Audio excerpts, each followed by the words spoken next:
Dear students, మన రెండు తెలుగు రాష్ట్రాల్లో వివిధ పోటీ పరీక్షలకు ప్రిపేర్ అవుతున్న విద్యార్థి మిత్రులతో పాటు సివిల్ సర్వీసులో ఇండియన్ హిస్టరీకి సంబంధించినటువంటి చాలా ఇంపార్టెంట్ టాపిక్ ఏంటంటే భారతదేశంలో బ్రిటిష్ వారి చట్టాలు, అధికారులు, వారి పోస్టింగ్స్ అనేటటువంటి దాని మీద పూర్తి అవగాహన ఉండాలి.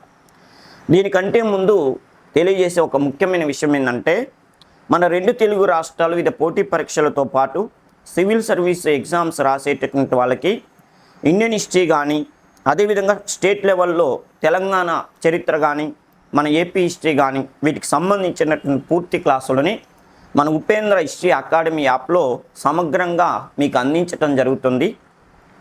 ఇప్పటికే రెండు తెలుగు రాష్ట్రాల విద్యార్థులు చాలామంది క్లాసుల్ని తీసుకొని చక్కగా నోట్స్ రాసుకుంటున్నారు. భవిష్యత్తులో జరగబోయే పోటీ పరీక్షల్లో ఖచ్చితంగా విజయం సాధించాలని వాళ్ళు ప్రయత్నం చేస్తున్నారు. మీరు కూడా ఆ జాబితాలోకి రావాలని మన ఉపేంద్ర హిస్టరీ అకాడమీ యాప్ కోరుకుంటుంది. ఖచ్చితంగా రెండు తెలుగు రాష్ట్రాల పోటీ పరీక్షలతో పాటు సివిల్ సర్వీస్ వాళ్ళకు కూడా కావాల్సినంత అద్భుతంగా తెలుగు మాధ్యమంలో ఈ క్లాసులను అందించడం జరిగింది. సాధ్యమైనంత వరకు వినియోగించుకోవటానికి మీరు ప్రయత్నించాలని ఉపేంద్ర హిస్టరీ అకాడమీ యాప్ కోరుకుంటుంది. ఓకేనమ్మా? ఇకపోతే ఇప్పుడు ఈ టాపిక్, ఇప్పుడు నేను చెప్పబోయేటటువంటి టాపిక్ కేవలం ఈ టాపిక్కి మాత్రమే సంబంధించింది కాకుండా, అర్థమైందిగా, అంటే చట్టాలు, గవర్నర్లు, అధికారులకు సంబంధించింది కాకుండా భారతదేశానికి స్వతంత్రం వచ్చేంత వరకు, అంటే బ్రిటిష్ వాళ్ళు ప్లాసీ యుద్ధం అని చేశారే 1757వ సంవత్సరంలో చేసిన ప్లాసీ యుద్ధం దగ్గర నుంచి మన దేశానికి 1940లో స్వతంత్రం వచ్చేంత వరకు ఈ మధ్యకాలంలో బ్రిటిష్ వాళ్ళు చేసిన ప్రతి చట్టాన్ని సమయంలో ఎవరు గవర్నర్గా ఉన్నారు, ఎవరు గవర్నర్ జనరల్గా ఉన్నారు, ఎవరు బెంగాల్ గవర్నర్గా ఉన్నారు, ఎవరు బెంగాల్ గవర్నర్ జనరల్గా ఉన్నారు, ఎవరు భారతదేశ గవర్నర్ జనరల్గా ఉన్నారు, లేదా ఎవరు భారతదేశ వైస్రాయ్గా ఉన్నారని మిమ్మల్ని ఆయా సందర్భాల్లో ఈ 1947 వరకు అడగటానికి అవకాశం ఉంటుంది. ఉదాహరణకి బ్రిటిష్ వాళ్ళు మన భారతదేశంలో ఈ చట్టాలు చేయటం కంటే ముందు కొన్ని యుద్ధాలు చేశారు. ఉదాహరణకి ఫ్రెంచ్ వాళ్ళ ఆధిపత్యాన్ని తగ్గించాలని చెప్పి కర్ణాటక లేదా ఆర్కాటిని యుద్ధాలు అనే పేరుతో 3 యుద్ధాలు చేశారు. అప్పటికి ఈ చట్టాలు వాళ్ళు చేయలేదు. తర్వాత చూడండి, బెంగాల్ ప్రాంతాన్ని ఎట్టయినా ఆక్రమించుకోవాలని చెప్పి ప్లాసీ యుద్ధం చేశారు. కొద్ది రోజుల తర్వాత బక్సార్ యుద్ధం చేశారు. ఆ చట్టాలు చేసేటప్పటికి కూడా ఆ యుద్ధాలు చేసే టైం కూడా ఈ చట్టాలు చేయలేదు. ఇకపోతే తర్వాత మన ఆంధ్ర ప్రాంతంలో కూడా బొబ్బిలి యుద్ధం అని, చంద్రుర్తి యుద్ధం అని, వాందివాసి యుద్ధాలని జరిగినాయి. అప్పుడు కూడా ఈ చట్టాలు బ్రిటిష్ వాళ్ళు చేయలేదు. ఎప్పటి నుంచి చట్టాలు చేశారో మనం ఇప్పుడు తర్వాత చెప్పుకున్నాం. ఆ చట్టాలు చేసిన తర్వాత అనేక యుద్ధాలు చేశారు. ఉదాహరణకి మైసూరు పరిపాలకులతో 4 మైసూరు యుద్ధాలు చేశారు. మరాఠా పరిపాలకులతో అంటే పీస్వాలతో 3 మరాఠా యుద్ధాలు చేశారు. సిక్కులు రంజిత్ సింగ్ తర్వాత ఆయన కుమారుడైనటువంటి దిలీప్ సింగ్తో 2 యుద్ధాలు చేశారు. రేపు మిమ్మల్ని ఎగ్జామ్లో ఏమని అడుగుతాడంటే, మైసూరు యుద్ధాలు 4 జరిగినాయి కదా, ఏ మైసూరు యుద్ధం అప్పుడు ఏ బ్రిటిష్ అధికారి ఉన్నాడు, ఆయన ఏ పదవిలో ఉన్నాడు, బెంగాల్ గవర్నర్గా ఉన్నాడా, బెంగాల్ గవర్నర్ జనరల్గా ఉన్నాడా, భారతదేశ వైస్రాయ్గా ఉన్నాడా అంటాడు. అట్లా 4 యుద్ధాలు, 4 యుద్ధాల సమయంలో 4 గవర్నర్లు, వాళ్ళు ఎవరు, ఏ చట్టం ప్రకారం ఏ పదవిలో ఉన్నారు. అదేవిధంగా మరాఠా యుద్ధాలు 3 జరిగినాయి. 3 మరాఠా యుద్ధాలప్పుడు ఎవరు గవర్నర్గా ఉన్నారు, ఆయన ఏ పదవిలో ఉన్నాడు. ఓకే కదా. నెక్స్ట్ విషయం ఏంటంటే సిక్కు యుద్ధాలు. సిక్కు యుద్ధాలప్పుడు ఆ ఉన్న బ్రిటిష్ అధికారిని భారతదేశ గవర్నర్ జనరల్ అన్నారా, బెంగాల్ గవర్నర్ జనరల్ అన్నారా అనేటటువంటి విషయం మీద నీకు పూర్తి అవగాహన ఉంటే అద్భుతంగా మార్కులు సంపాదించుకోవచ్చు. అతి చిన్న పోటీ పరీక్ష దగ్గర నుంచి సివిల్ సర్వీస్ వరకు ప్రతి విద్యార్థి ఖచ్చితంగా ఇండియన్ హిస్టరీ జాబితాలో చదవటానికి చాలా చాలా అవసరమైన టాపిక్ ఏంటంటే ఈ భారతదేశంలో బ్రిటిష్ వారి చట్టాలు అనేటటువంటివి. ఏవి, గవర్నర్లకు వాటికి సంబంధించిన చట్టాలు చాలా చేశారు. ఇప్పుడు మనం చెప్పుకుంటుంది అధికారుల మార్పులు చేర్పుల గురించి చెప్పుకోవాలి. ఈ టాపిక్ చాలా చిన్నది, కానీ ఎన్నో ఎగ్జామ్స్కి ఇది చాలా చాలా ఉపయోగపడుతుంది. రెండో విషయం నేను చెప్పానుగా ఫస్టే, 1947వ సంవత్సరం వరకు భారతదేశాన్ని బ్రిటిష్ వాళ్ళు పరిపాలన చేసినప్పుడు ఏ అధికారి ఏ పోస్టింగ్లో ఉన్ననేటట్టు మిమ్మల్ని అడుగుతాడు. ఉదాహరణకు చిన్న విషయం చూడండి, 1793వ సంవత్సరంలో కారిన్వాలిస్ భారతదేశంలో సూర్యాస్తమయ చట్టాలనే పేరుతో ఓ చట్టం తెచ్చిండు. ఎవరు? కార్న్వాలిస్. ఆయన తీసుకొచ్చిన సూర్యాస్తమయ చట్టానికి మరి ఏమైనా పేర్లు ఉన్నాయా అంటే జమీందారీ విధానం అంటారు. దాన్నే పర్మనెంట్ సెటిల్మెంట్ యాక్ట్ అంటారు. మరి కార్న్వాలిస్ 1793లో జమీందారీ విధానం తీసుకొచ్చినప్పుడు అతడు బెంగాల్ గవర్నర్గా ఉన్నాడా, బెంగాల్ గవర్నర్ జనరల్గా ఉన్నాడా, భారతదేశ వైస్రాయ్గా ఉన్నాడా అనేది రేపు అడిగిందనుకో మీరు కన్ఫ్యూజ్ కావద్దు. అదొకటి. రెండో విషయం ఏంటంటే 1835వ సంవత్సరంలో విలియం బెంటింగ్కు భారతదేశంలో ఇంగ్లీష్ విద్యా విధానాన్ని అధికారికంగా అమలు చేశాడు. అప్పుడు ఆయన బెంగాల్ గవర్నర్ జనరల్గా ఉన్నాడా, భారతదేశ గవర్నర్ జనరల్గా ఉన్నాడా, వైస్రాయ్గా ఉండా అంటాడు. అది కూడా అడగవచ్చు. 1856వ సంవత్సరంలో లార్డ్ కానింగ్ వచ్చాడు. కానింగు భారతదేశంలో జనరల్ అలైన్మెంట్ యాక్ట్ అని ఒక చట్టం తెచ్చిండు. జనరల్ అలైన్మెంట్ యాక్ట్ అంటే దాన్ని తెలుగులో సామాన్య సేనాయుక్త చట్టం అంటారు. సామాన్య సేనాయుక్త చట్టం. ఈ చట్టం తెచ్చినప్పుడు ఆయన బెంగాల్ గవర్నర్ జనరల్గా ఉన్నాడా, భారతదేశ గవర్నర్ జనరల్ ఉన్నాడా, భారతదేశ వైస్రాయ్గా ఉన్నాడా అంటాడు. అర్థమైనా? ఈ అన్నిటికీ ఇప్పుడు ఉదాహరణకి రిప్పన్, లార్డ్ రిప్పను భారతదేశ ప్రజలకి ఒక దేవుళ్ళ అంటోడు. ఆయన 1880 నుంచి 1884 వరకు భారతదేశంలో బ్రిటిష్ అధికారిగా పనిచేశాడు. ఆయన బెంగాల్ గవర్నర్ జనరల్గా ఉన్నాడా, భారతదేశ గవర్నర్ జనరల్ ఉన్నాడా, భారతదేశ వైస్రాయ్గా ఉన్నాడా అనే విషయం మీకు తెలియాలి. ఓకేనా నాన్న? వీటన్నిటికీ పరిష్కార మార్గం ఏంటంటే ఇప్పుడు మనం చెప్పబోతున్నటువంటి టాపిక్. ఈ టాపిక్ నేను మళ్ళీ చెప్తున్నా. ఈ టాపిక్కే కాదు, టోటల్ భారతదేశంలో బ్రిటిష్ వాళ్ళు పరిపాలన చేసిన కాలం వరకు అన్ని ప్రశ్నలతో కూడా ఈ టాపిక్ ముడిపడి ఉంటుంది. దీని మీద ఎంత అవగాహన ఉంటే అంత అద్భుతమైన మార్కులు సంపాదించుకోవచ్చు. చాలామంది పిల్లలకి ఏంటంటే ఇది ఒక ఏదో బిట్టులాగా చెప్తే అది కొద్దిసేపు గుర్తుంటుంది, తర్వాత 2 రోజుల తర్వాత మర్చిపోతారు. వాళ్ళకి అనుమానం, బెంగాల్ గవర్నర్ ఎవరు, భారతదేశం ఏ చట్టం ప్రకారం బెంగాల్ గవర్నర్ జనరల్ అయ్యిండు, ఏ చట్టం ప్రకారం భారతదేశ గవర్నర్ జనరల్ భారతదేశ వైస్రాయ్ అయ్యిండు, ఏ చట్టం ప్రకారం, అర్థమైందా? అట్లా ప్రతిదీ అడుగుతుంటాడు. అది 2-3 రోజులు బాగానే గుర్తుంటాయి, తర్వాత మళ్ళీ కన్ఫ్యూజ్ అవుతుంటారు. ఎగ్జామ్ దగ్గరికి వెళ్ళేసరికి ఇంకా టెన్షన్, ఇంకా కన్ఫ్యూజ్ అవుతారు. ఆ కన్ఫ్యూజన్కి మనం ఈరోజు ఫుల్ స్టాప్ పెట్టేద్దాం. ఓకే కదా? ఇప్పుడు చూడండి, టాపిక్లోకి వస్తే అఖండ భారతదేశాన్ని తమ గుప్పెట్లో పెట్టుకోవాలని చెప్పి బ్రిటిష్ ఈస్ట్ ఇండియా కంపెనీ ఏ యుద్ధాల తర్వాత నిర్ణయించుకుంది. నేను వాడుతున్న ప్రతి పదం మీరు ఉపయోగించుకోవాలి. నేను ఇక్కడ మాట్లాడుతున్న ప్రతి పదాన్ని కూడా మీరు నోట్స్లో రాయాలి. ఓకే కదా? భారతదేశంలో బ్రిటిష్ వాళ్ళు భారతదేశాన్ని మొత్తాన్ని తమ గుప్పెట్లో పెట్టుకోవాలని ఏ యుద్ధం తర్వాత డిసైడ్ చేసుకున్నారంటే 1760వ సంవత్సరంలో వాందీవాసి యుద్ధం తర్వాత బ్రిటిష్ వాళ్ళు డిసైడ్ చేసుకున్నారు భారతదేశాన్ని మొత్తాన్ని తమ గుప్పెట్లో పెట్టుకోవాలని. ఇంకో ముఖ్యమైన విషయం ఏంటంటే అప్పటికే వాళ్ళు భారతదేశంలో 3 కోటలు కట్టించుకున్నారు. మీరు ఐరోపా వారి రాక పాఠంలో చదివారు. భారతదేశానికి వచ్చిన బ్రిటిష్ వాళ్ళు 3 ప్రాంతాలలో 3 కోటలు కట్టించారంటారు. ఉదాహరణకి మన మద్రాసులో సెయింట్ జార్జ్ పోర్ట్ అనే ఒక పోర్టు కట్టించారు. సెయింట్ జార్జ్ పోర్ట్, ఇగో ఇదే సెయింట్ జార్జ్ పోర్టు, ఇగో సెయింట్ జార్జ్ పోర్టు కట్టించారు. ఎక్కడ? మద్రాసు. భారతదేశంలో బ్రిటిష్ వాళ్ళు ఫస్ట్ సారిగా ఒక కోటని కట్టించుకున్నది ఎక్కడంటే ఈ మద్రాసులోనే కట్టించుకున్నారు. అంతేకాదు భారతదేశం మొత్తాన్ని పరిపాలన చేయటం మొదట ఎక్కడి నుంచి స్టార్ట్ చేశారంటే మద్రాసు నుంచే స్టార్ట్ చేశారు. క్లియర్ కదా? ఒకటి. ఓకే, నెక్స్ట్ విషయం ఏంటంటే బాంబే ప్రాంతంలో బ్రిటిష్ వాళ్ళు కట్టించుకున్న కోటని సెయింట్ డేవిడ్ పోర్ట్ అనే పేరుతో పిలిచేవాళ్ళు. సెయింట్ డేవిడ్ పోర్ట్ అని కట్టించుకున్నారు. తర్వాత కలకత్తాలో సెయింట్ విలియం పోర్ట్ అని పోర్టు కట్టించుకొని పెట్టుకున్నారు. Saint William port. ఓకే కదా? సెయింట్ విలియం పోర్టు, ఇగో ఇదే సెయింట్ విలియం పోర్టు బ్రిటిష్ వాళ్ళు బెంగాల్లో కట్టించుకున్నది. మనం పూర్వపరాల్లోకి వెళ్ళొద్దు. మద్రాసు నగరాన్ని ఫ్రాన్సిస్ డే నిర్మించాడు. తర్వాత కలకత్తా నగరాన్ని చార్నక్ అనేవాడిని నిర్మించాడు. మొఘల్ చక్రవర్తుల సహకారం. అదంతా మనం మన యాప్ క్లాసులో పర్ఫెక్ట్గా చెప్పుకున్నాం. ఇప్పుడు అవసరమైన వరకే చెప్పుకున్నాం. మొత్తానికైతే వాళ్ళు భారతదేశంలో 3 ప్రధానమైన కోటలు కట్టించుకొని పెట్టుకున్నారు. ఎప్పుడు? కర్ణాటక యుద్ధాల కంటే ముందే. ఓకే కదా. అసలు వాస్తవానికైతే ఈ పోర్టులు వాళ్ళు కట్టించుకొని పెట్టుకుంది భారతదేశాన్ని ఆక్రమించుకుందాం, భారతదేశాన్ని దోచుకొని పోదాం అన్న కాన్సెప్ట్ బ్రిటిష్ వాళ్ళకి మొదట్లో లేదు.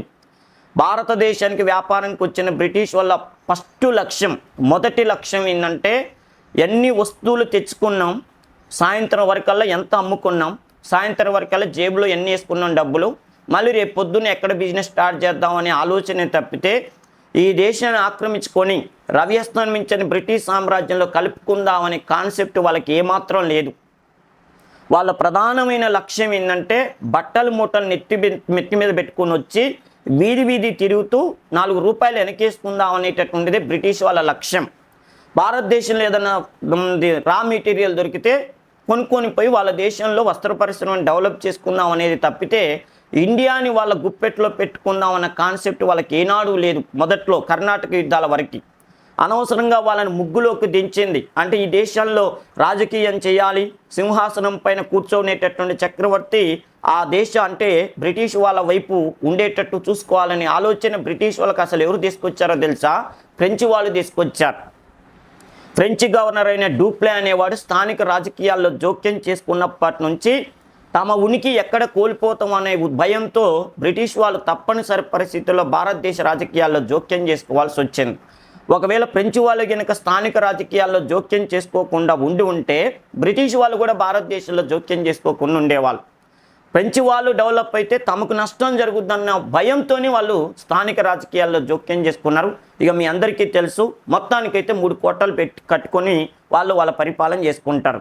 ఈ కోటల నిర్వహణ కోసం ఉండే అధికారిని ఏమంటారంటే గవర్నర్ అనే పేరుతో పిలుస్తారు. గవర్నర్ చూడండి, మద్రాసులో ఒక గవర్నర్ని పెట్టుకోరు, వాళ్ళని మగ అంటారు, మద్రాస్ గవర్నర్. బొంబాయిలో ఒక గవర్నర్ని పెట్టుకున్నారు, వాడిని బొగ అంటే బొంబాయి గవర్నర్. తర్వాత బెంగాల్లో గవర్నర్ని పెట్టుకోరు, వాడిని బెగ అంటారు. చూడండి, మగ, బొగ, బెగ. ఓకే, మద్రాస్ గవర్నర్, తర్వాత బాంబే గవర్నర్, బెంగాల్ గవర్నర్. ఈ 3 గవర్నర్లు ఎవరు చెప్పినట్టు వినాలి? బ్రిటన్లో ఉన్న board of directors, court of directors చెప్పేటట్టు వినాలి, వాళ్ళ కంపెనీ వాళ్ళు చెప్పినట్టు వినాలి. మొదట్లో 3కి సమాన అవకాశాలు ఉన్నాయి. 1756వ సంవత్సరం నాటికి ఈ మగ, బొగ, బెగాకి పూర్తి పవర్స్ ఇచ్చారు. మీరు ఎవరు ఏం చేసినా కూడా మేము చెప్పినట్టు చేయాలరా అనేవాళ్ళు. అలాగే ఉండేది. పూర్తి ఒక్కరు చూడండి, 3కి సేమ్ శాలరీలు, అర్థమైనా సేమ్ పవర్స్ ఉండేవి. విషయం ఏంటంటే ఇలా ఉంది. తర్వాత ఏమైందంటే కర్ణాటక యుద్ధాలు జరిగినాయి. కర్ణాటక యుద్ధాల్లో ఫ్రెంచ్ వాళ్ళపైన బ్రిటిష్ వాళ్ళు లాస్ట్కి వచ్చేసరికల్లా ఘన విజయం సాధించారు. ఘన విజయం సాధించిన తర్వాత బ్రిటిష్ వాళ్ళ లక్ష్యం మారింది. ఏం లక్ష్యం మారిందంటే మద్రాసు కంటే వ్యాపారానికి అత్యంత కీలకమైనటువంటి ప్రాంతం ఏదంటే బెంగాల్. అప్పటి వరకు బెంగాల్ కంటే వాళ్ళు మద్రాసుకే ప్రాధాన్యత ఇచ్చారు. నేను మొదట్లోనే చెప్పాను, భారతదేశంలో బ్రిటిష్ వాళ్ళు ఫస్ట్ దేని మీద కాన్సన్ట్రేషన్ చేశారంటే మద్రాసు. అదేవిధంగా వాళ్ళు ఫస్ట్ కోటను కూడా కట్టించింది మద్రాసులో అని చెప్పుకున్నాం కదా, అయింది. కానీ ఎప్పుడైతే ప్లాసీ యుద్ధం 1757వ సంవత్సరం జూన్ నెల 23వ తారీఖు నాడు ప్లాసీ యుద్ధం చేసి అక్కడ బెంగాల్ని ఆక్రమించుకున్నారో వాళ్ళ ఆలోచన మారిపోయింది. అప్పటిదాకా మద్రాస్ అనే విషయాన్ని పక్కన పెట్టి ఇక నుంచి మనం క్యాపిటల్ సిటీని మార్చుకోవాలి. డైరెక్ట్గా భారతదేశంలో ఏ ప్రాంతాన్ని ఆక్రమించుకున్నామంటే బెంగాల్ని ఆక్రమించుకున్నాం. బెంగాల్ సస్యశ్యామలమైన ప్రాంతం. మన ఇంగ్లాండ్ దేశానికి కావలసిన రా మెటీరియల్ అంతా పర్ఫెక్ట్గా అందించే అత్యున్నతమైన ప్రాంతం ఏదంటే బెంగాల్. అందుకని బెంగాల్ని వదులుకోవద్దని చెప్పి ఒక్కసారిగా మద్రాసు మీద ఉన్న కాన్సన్ట్రేషన్ అంతా బెంగాల్కు మార్చారు. ఏ యుద్ధం తర్వాత అంటే ఈ ప్లాసీ యుద్ధం తర్వాత. ఈ ప్లాసీ యుద్ధం జరిగేటప్పుడే భారతదేశంలో కర్ణాటక యుద్ధం, 3వ కర్ణాటక యుద్ధం జరుగుతుంది. వాళ్ళ అదృష్టం ఏంటంటే 3వ కర్ణాటక యుద్ధంలో వాళ్ళే పర్ఫెక్ట్గా విజయం సాధించారు. ప్లాసీ యుద్ధంలో కూడా వాళ్ళే విజయం సాధించడంతో వాళ్ళ కాలం కలిసి వచ్చి బెంగాల్ అనే ప్రాంతంలో ఇక స్థిర నివాసం ఏర్పాటు చేస్తారు. ఇక వాళ్ళ క్యాపిటల్ సిటీ అదే అయిపోయింది. సెయింట్ డేవిడ్ పోర్ట్ ప్లేసు, తర్వాత మద్రాసులో ఉన్న సెయింట్ జార్జ్ పోర్టులను జస్ట్ వాళ్ళ వ్యాపారానికి మాత్రమే కేంద్రాలు చేసుకొని రాజకీయాలైన వ్యాపారమైన పూర్తి కాన్సన్ట్రేషన్ ఎక్కడి నుంచి చేయటం మొదలుపెట్టారంటే సెయింట్ విలియం పోర్టు ఇది బెంగాల్ నుంచి, కలకత్తా నుంచి నిర్వహించడం మొదలుపెట్టారు. ఇప్పుడు మన టాపిక్లోకి వద్దాం. గత చరిత్ర ఓకే కదా. ఇప్పుడు చూడండి, మొత్తానికి మగ మద్రాస్ గవర్నర్, బొగ బొంబాయి గవర్నర్, తర్వాత బెగ బెంగాల్ గవర్నర్. ఈ బెంగాల్ ఎప్పుడైతే బెంగాల్ అనే ప్రాంతంలో వాళ్ళు రాజధానిగా పెట్టుకొని ఇక మన భారతదేశంలో మనం పరిపాలన చేసే ఏరియా మొత్తానికి బెంగాలే క్యాపిటల్ సిటీ అని పెట్టుకున్నారో అప్పుడు బెంగాల్ గవర్నర్కి పూర్తి పవర్స్ ఇచ్చారు. బెంగాల్ గవర్నర్ని అరే ఇక నీకే పవర్స్, నీకు పూర్తి పవర్స్ ఇస్తున్నాం అన్నారు. ప్లాసీ యుద్ధం, మూడో కర్ణాటక యుద్ధం ఇవన్నీ అయిపోయేసరికల్లా బెంగాల్ గవర్నర్కి పూర్తి పవర్స్ ఇచ్చారు. ఇచ్చి ఈ బెంగాల్ గవర్నర్ని ఏమని చెప్పేవాళ్ళంటే ఏదైనా మీటింగు లండన్లో ఏదైనా మీటింగ్ ఉందనుకోండి నువ్వు రారా అనేవాళ్ళు. ఆయన్ని పిలిపించుకొని లండన్లో board of directors, court of directors భారతదేశంలో ఎలాంటి పరిపాలనా సంస్కరణలు చేయాలా, ఎలా ఎత్తుకు పై ఎత్తులు ఇవ్వాలా, స్వదేశీ చక్రవర్తులతో ఎలా మెయింటైన్ చేయాలనేది ఈ బెంగాల్ గవర్నర్నే పిలిపించుకునేవాళ్ళు. పిలిపించుకొని బెంగాల్ గవర్నర్కి ట్రైనింగ్ ఇచ్చి పంపించేవాళ్ళు. ఓ ముఖ్యమైన విషయం ఏంటంటే సూయజ్ కెనాల్ మీకు తెలుసు, ఈజిప్ట్ దేశం నుంచి సూయజ్ కెనాల్ వస్తుంది. ఆ సూయజ్ కెనాల్ తవ్వే వరకు ఓకేనా, సూయజ్ కెనాల్ తవ్వకం మొదలుపెట్టి దాన్ని వాడుకునేంత వరకు కూడా ఐరోపా ఖండంలో ఉన్న ఇంగ్లాండు దేశానికి మన భారతదేశం నుంచి వెళ్ళి రావాలన్నా ఒకసారి పోవాలంటే 4 నెలలు, రావాలంటే 4 నెలలు, అంటే 8 నెలల టైం పట్టేది. రావటానికి 4 నెలలు, పోవటానికి 4 నెలలు. అందుకని వాళ్ళ అధికారులను ఎప్పుడు పడితే అప్పుడు పిలిపించుకునే వాళ్ళు కాదు బ్రిటిష్ వాళ్ళు. ఒకవేళ పిలిపించుకున్న ఈ ముగ్గురిని మగ, బెగ, బొగాళ్ళల్లో ఈ బెగా అనే బెంగాల్ గవర్నర్నే పిలిపించుకునేవాళ్ళు. పిలిపించుకొని వాడికి ట్రైనింగ్ ఇచ్చి అరే నువ్వు వెళ్ళి మళ్ళీ అక్కడ బెంగాల్లో ఉండి ఈ నిద్రమొక్కాలు ఉన్నారు ఇద్దరు, ఏది మగ అనేవాడు, బొగ అనేవాళ్ళు ఉన్నారుగా, మద్రాస్ గవర్నర్, బొంబాయి గవర్నర్ ఉన్నారుగా, వాళ్ళిద్దరిని నీ ఏరియాకి పిలిపించుకొని మన వాళ్ళు అలా చెప్పారు, మన వాళ్ళు ఇలా చెప్పారు, నీ ఇలా నడుచుకో అన్నారని చెప్పి నువ్వు ట్రైనింగ్ ఇవ్వు, మేము నీకు ట్రైనింగ్ ఇస్తున్నాం, నువ్వు వాళ్ళకు ట్రైనింగ్ ఇవ్వు అంటే సరే అని చెప్పి బెంగాల్ గవర్నర్గా వస్తున్న వాళ్ళు వెళ్ళి అక్కడికి వెళ్ళి ట్రైనింగ్ తీసుకోవటం, వచ్చి వీళ్ళకి సలహాలు ఇస్తుండేవాళ్ళు. వీళ్ళిద్దరిని పిలిచి రండిరా మీకు నేను సలహా ఇస్తా అంటే వాళ్ళు ఏమన్నారో తెలుసా, ఏయ్ నువ్వు ఇంగ్లాండ్ నుంచి వచ్చినావు, మేము ఇంగ్లాండ్ నుంచి వచ్చినాం, నీకు సేమ్ శాలరీ, మాకు సేమ్ శాలరీ, నువ్వు బెగ అయితే మా తమ్ముడు బొగ, నేను మగ, నీకేందా పెద్ద ఓవర్ యాక్షన్ చేస్తున్నావు అని చెప్పి బెంగాల్ గవర్నర్ని వీళ్ళిద్దరూ అవమానిస్తుండేవాళ్ళు. నీకు సేమ్ శాలరీ, మాకు సేమ్ శాలరీ, ఏమనంటే మనోళ్ళు చెప్పారు నేను చెప్పినట్టు నడుచుకోనరా అని బిల్డప్ ఇత్తనం ఏంటి, ఎక్స్ట్రా చేయ మాకు, నువ్వు బెగ అయితే మేము బగా మొగ అని చెప్పి వాడిని అసలు లెక్క చేయట్లే. చిన్న విషయం ఉదాహరణ ఇప్పుడు చెప్పుకోగలదు కానీ అందరూ ఒకే క్యాడర్లో ఉద్యోగస్తులు మీటింగ్ పెట్టుకుంటారు అనుకోండి, అందరూ ఇప్పుడు లెక్చరర్స్ ఉన్నారు, లెక్చరర్స్ అంతా కూర్చొని మీటింగ్ పెట్టుకుంటుంటే ఒక లెక్చరర్ లేసి ఎట్లా చేద్దాం అట్లా చేద్దాం అంటే పెద్ద తోపులేరా కూర్చో అంటారు. అదే లెక్చరర్స్ పైన ప్రిన్సిపల్ గారు ఉపన్యాసం ఇస్తున్నానుకో మనసులో ఏమున్నా బయటకు మాత్రం మాట్లాడకుండా కామ్గా పూసుకొని కూర్చొని ఉంటారు. అవునా కాదు? ఎందుకు ఆయన యొక్క మన ఉద్యోగానికి మనం ఇచ్చేటటువంటి వాల్యూ అనమాట. అవునా కాదు? అదే తోటి లెక్చరర్స్ అందరిలో ఒక లెక్చరర్ లేసి ఇట్ట చేద్దాం అట్ట చేద్దాం, పిల్లకాళ్ళకి పాఠం అట్ట చెప్దాం ఇట్ట చెప్దాం అంటే పెద్ద పొడిచినలే కూర్చోబ్బా అంటారు. అదే ప్రిన్సిపల్ అయితే ఒళ్ళు దగ్గర పెట్టుకుని కూర్చుంటారు. అవునా కదా? అంటే ఇప్పుడు చూడండి ఇది ఎందుకు చెప్పిందంటే ముగ్గురికి సేమ్ పవర్స్ ఉండటం వల్ల వీళ్ళిద్దరు లెక్క చేయట్లే, బెంగాల్ గవర్నర్ని లెక్క చేయట్లే. వాళ్ళేమో ఈయన అడుగుతారు, ఏమి మనోళ్ళకి చెప్పినవా, ట్రైనింగ్ ఇచ్చినవా, ఏం వాళ్ళు నీవు చెప్పినట్టు వింటారా అంటే ఏం సార్ నేను చెప్పినట్టు వాళ్ళు వినేది, ఏమన్నంటే నువ్వు బెగ అంటే మేము మగ, వాడు బొగ అంటాడు, వాళ్ళిద్దరు నా మీద తిరగబడతారు సార్ అన్నారు. అదేందన్నారు, బెగ అయింది బాగా అయిందంటే ఓసారి మీకు అర్థం కావట్లేదా, Bengal governor, Madras governor, Bombay governor, ఏమన్నంటే వీడు బొగ అంటాడు, వీడు మగ అంటాడు, నువ్వు బెగాయగా అంటారు, ఇట్లా సార్ నా పరిస్థితి నన్ను ఎవరు లెక్క చేయట్లేదు సార్, సేమ్ క్యాడర్ అన్నట్టంటే ఓహో ఇగో ఫీలింగుల్లో ఉన్నారా మీరు, అయితే పని చేద్దాం ఉండు, ఎట్టి పరిస్థితుల్లో మాకు బెంగాలే ముఖ్యం, బెంగాల్ గవర్నర్గా ఎవడైతే పనిచేస్తారో వాడే సూపర్ స్టార్, మిగతా వాళ్ళు నామమాత్రం అని చెప్పి బ్రిటిష్ వాళ్ళు ఏం చేశారంటే 1773 సంవత్సరంలో రెగ్యులేటింగ్ చట్టం అని ఒక చట్టం తెచ్చారు.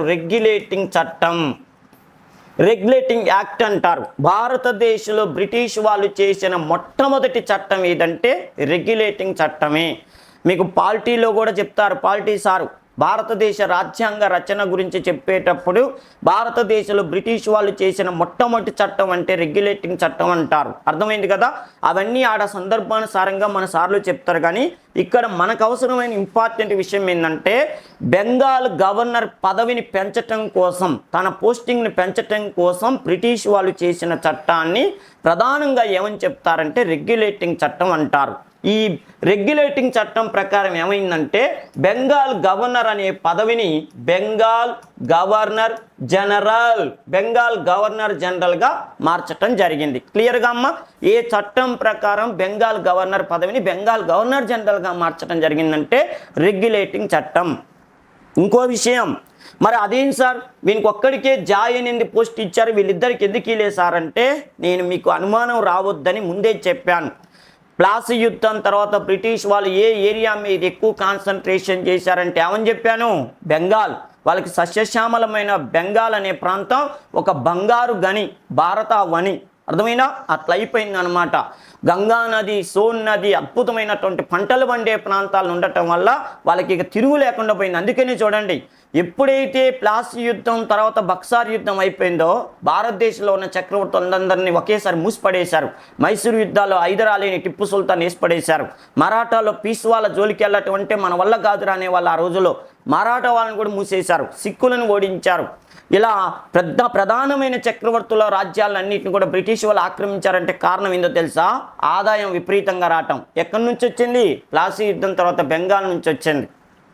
అందుకని చెప్తారు చూడండి, ప్లాసీ యుద్ధం తర్వాత బ్రిటిష్ వాళ్ళు ఎనికి తిరిగి చూసుకోలేదు అంటారు. దానికి కారణం ఏంటంటే ఆ అద్భుతమైన ఆదాయం వచ్చే ప్రాంతాల్లో ఉండటం వల్ల వాళ్ళు ఇంగ్లాండ్ నుంచి ఒక రూపాయి కూడా తేలే. ఎప్పుడైతే బెంగాల్ అనే ప్రాంతం వాళ్ళ చేతికి వచ్చిందో ఇంగ్లాండ్ నుంచి ఒక రూపాయి కూడా తేలే. ఎవడైనా పెట్టుబడిదారుడు ఫస్ట్ పెట్టుబడి పెడతాడు. బ్రిటిష్ వాడు ఉన్న తెలివితేటలు బ్రిటిష్ వాడు కలిసి వచ్చిన కాలం ఏంటంటే ప్లాసీ యుద్ధం తర్వాత వాడు రూపాయి కూడా ఇంగ్లాండ్ నుంచి తేలే. ఇండియా నుంచి వచ్చిన ఆదాయాన్ని ఇండియా మీదనే ఖర్చు పెట్టి ఇండియాని ఆక్రమించుకున్న గనుడు ఎవరంటే బ్రిటిష్ వాడు అనమాట. ఓకేనా. అది మొత్తానికైతే బెంగాల్ గవర్నర్కి బెంగాల్ గవర్నర్ జనరల్ పదవి చేశారు. ఇప్పుడు ఏమైందో తెలుసా, వాడిని బ్రిటిష్ వాళ్ళు పిలిపించి అక్కడ బోర్డ్ ఆఫ్ డైరెక్టర్స్లో మీటింగ్ పెట్టి నువ్వు పోయి వాళ్ళకి చెప్పురా అంటే వాడు వస్తాడు. వచ్చి బెంగాల్ గవర్నర్ జనరల్ కదా, ఇప్పుడు బెంగాల్ గవర్నర్ జనరల్గా వీళ్ళిద్దరిని పిలుస్తాడు, రండిరా అంటాడు. వాళ్ళిద్దరు పోతారు కలకత్తాలో. పిలిచినప్పుడు మనోళ్ళు ఇట్ట చేయమన్నారు అట్ట చేయమన్నారు నేను చెప్పినట్టు వినాలంటే వాళ్ళు నువ్వు బెగ అయితే మీ మగ వాడు బొగ అన్నారనుకో, రేయ్ చూడండి జా మా జా బెంగాల్ గవర్నర్ జనరల్ తుజా అంటాడా అండ, అవునా కాదా, తుజా అన్నాడు అనుకో మళ్ళీ నోరు మూసుకొని రావాల్సిందే. ఎందుకంటే మీరిద్దరు బొంబాయి గవర్నర్ మద్రాస్ గవర్నరే, నేను బెంగాల్ గవర్నర్ జనరల్ అనే పదవి నాకు వచ్చింది. అంటే మీ పైన నేను ఎక్కువ అధికారం కలిగిన నాయకుడిని కాబట్టి నేను చెప్పినట్టు వినాలంటారు. రేపు ఎగ్జామ్లో గుర్తుపెట్టుకోండి. ఇది తర్వాత నేను చెప్పిందా ఫస్ట్లోనే చెప్పా, ఈ టాపిక్ మీద పూర్తి అవగాహన ఉంటే ఒక ఆట ఆడుకోవచ్చు అని. ఎందుకంటే భారతదేశంలో బ్రిటిష్ వాళ్ళు చేసిన ప్రతి యుద్ధ సమయంలో ఎవడో ఒక బ్రిటిష్ అధికారి ఉంటుంది కదా, గవర్నర్ గానో గవర్నర్ జనరల్ గానో వైస్రాయ్ గానో లేదేదో పోస్ట్లో ఉంటారు కదా. వాళ్ళల్లో రేపు ఎగ్జామ్లో అడిగే విషయం ఏంటంటే ఏ చట్టం ప్రకారం భారతదేశంలో సంధులకు యుద్ధాలు చేయాలన్నా, సంధులు కుదుర్చుకోవాలన్నా, రాజకీయ ఒప్పందాలు చేసుకోవాలన్నా బెంగాల్ గవర్నర్ జనరల్కి పవర్స్ ఇవ్వటం జరిగిందంటే రెగ్యులేటింగ్ చట్టం అని గుర్తుపెట్టుకోండి. ఓకేదా. రెగ్యులేటింగ్ చట్టం ప్రకారం వీళ్ళిద్దరు కూడా నడుచుకునేటట్టు చేసి పడేశారు. ఇది అలా 1773లో జరిగింది. ఓకే కదా. ఈ చట్టం ప్రకారంగా బెంగాల్ గవర్నర్ జనరల్ని బెంగాల్ గవర్నర్ జనరల్ చేశారు. అలా అయిన మొదటి వ్యక్తి ఎవరంటే నేను తర్వాత స్లైడ్స్లో చూపిస్తాను, ఇప్పుడు జస్ట్ ఐడియా కోసం చెప్తాను. బెంగాల్ గవర్నర్గా చివరిగా పనిచేసిన వాడు వారెన్ హేస్టింగ్స్. ఓకేనా నాన్న, వారెన్ హేస్టింగ్స్ చివరి బెంగాల్ గవర్నర్. ఎందుకంటే ఆయన 1772లో భారతదేశానికి బెంగాల్ గవర్నర్గా వచ్చాడు. 1772 బాగేనండి, 1772లో వచ్చాడు వారెన్ హేస్టింగ్స్. వస్తే రెగ్యులేటింగ్ చట్టం ఎప్పుడు తెచ్చారు, 1773లో తెచ్చారు. ఈ చట్టం ప్రకారం బెంగాల్ గవర్నర్ జనరల్ అయ్యిండు. అందువల్ల వారెన్ హేస్టింగ్సే చిట్ట చివరి బెంగాల్ గవర్నర్ మరియు చిట్ట చివరి బెంగాల్ గవర్నర్ మరియు భారతదేశం మొదటి బెంగాల్ గవర్నర్ జనరల్ అవుతాడు. భారతదేశం అనే పదం పక్కన పెడితే మొదటి బెంగాల్ గవర్నర్ జనరల్ అయ్యిండు. అంటే చివరి బెంగాల్ గవర్నర్, మొదటి బెంగాల్ గవర్నర్ జనరల్ ఎవరయ్యా అంటే వారెన్ హేస్టింగ్స్. క్లియర్గానా? ఏ చట్టం ప్రకారం? రెగ్యులేటింగ్ చట్టం ప్రకారం. ఇప్పుడు ఇదంతా నా వల్ల కాదు, నాకు గుర్తుండదు ఉపేందర్ అనుకుంటే ఒక ఇంపార్టెంట్ విషయం, ఏ చట్టం ప్రకారం బెంగాల్ గవర్నర్ జనరల్ అయిందంటే రెగ్యులేటింగ్ చట్టం ప్రకారం 1773 రెగ్యులేటింగ్ చట్టం ప్రకారం బెంగాల్ గవర్నర్ జనరల్ అయ్యాడు. అలా అయిన వ్యక్తి అంటే వారెన్ హేస్టింగ్స్. అంటే వారెన్ హేస్టింగ్స్కి భారతదేశంలో ఉన్న ప్రత్యేకత ఏంటంటే చివరి బెంగాల్ గవర్నరు, మొదటి బెంగాల్ గవర్నర్ జనరల్ అని గుర్తుపెట్టుకోండి. వాడి అదృష్టం ఏంటంటే చట్టం మారినా అధికారి మారలేదు. చట్టాలు మారుతున్నాయి కానీ అధికారులు మారటలేదు. బాగా గుర్తుపెట్టుకోండి. ఆయనే చివరి బెంగాల్ గవర్నరు, ఆయనే మొదటి బెంగాల్ గవర్నర్ జనరల్. ఇలా వచ్చింది. అలా అయిన తర్వాత ఏమైందంటే మళ్ళీ కొద్ది రోజులు అయిన తర్వాత ఇప్పుడు చూడండి, మరి బెంగాల్ గవర్నర్ జనరల్ వచ్చిందని చెప్పి భారతదేశంలో ఇక బెగా బొగా లేరా అంటే ఇది ఎవరు బొగా లేడా అంటే ఉన్నాడు.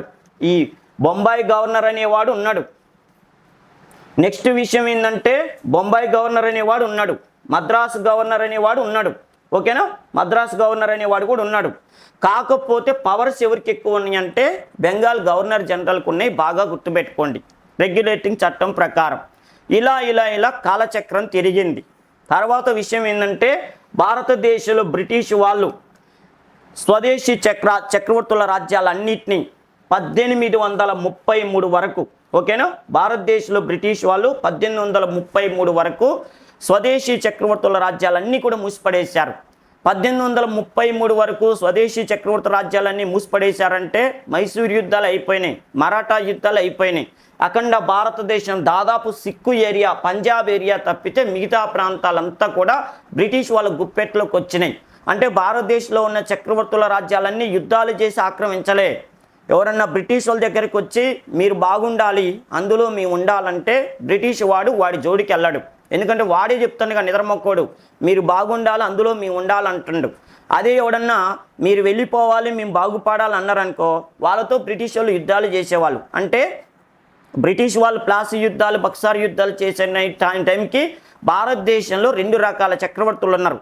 ఒకవేళేమో మీరు బాగుండాలి, అందులో మేము ఉండాలనే వాళ్ళు కొంతమంది ఏమో మీరు వెళ్ళిపోవాలి, మేము బాగుపడాలనే వాళ్ళు కొంతమంది. ఇప్పుడు బ్రిటిష్ వాళ్ళకి ఎవరితో ప్రాబ్లం అంటే రెండో వాడితో ప్రాబ్లం, మీరు వెళ్ళిపోవాలి, మేము బాగుపడాలని. బ్రిటిష్ వాడు వెళ్ళిపోయేవాడైతే ఇన్ని యుద్ధాలు ఎందుకు చేస్తాడు? ఇక కాసుకొని కూర్చోండు. అప్పుడు భారతదేశంలో మొండిఘట్టాలు కొన్ని ఉన్నాయి, మీకు అర్థం కావాలని చెప్తాను. మొండిఘట్టాలు వాళ్ళలో మైసూరు పరిపాలకులు హైదర్ అలీ, వాళ్ళ కొడుకు టిప్పు సుల్తాన్, వాళ్ళిద్దరిని ఓడించడానికి 4 మైసూరు యుద్ధాలు చేశారు, ముసిపడేశారు. తర్వాత మరాఠా యుద్ధాలు, ఛత్రపతి శివాజీ పీస్వా పదవిని పెడితే పీస్వా పదవి తర్వాత కాలంలో ఒక అద్భుతమైన పదవైంది, వంశపారంపర్య పదవి చిత్పవన్.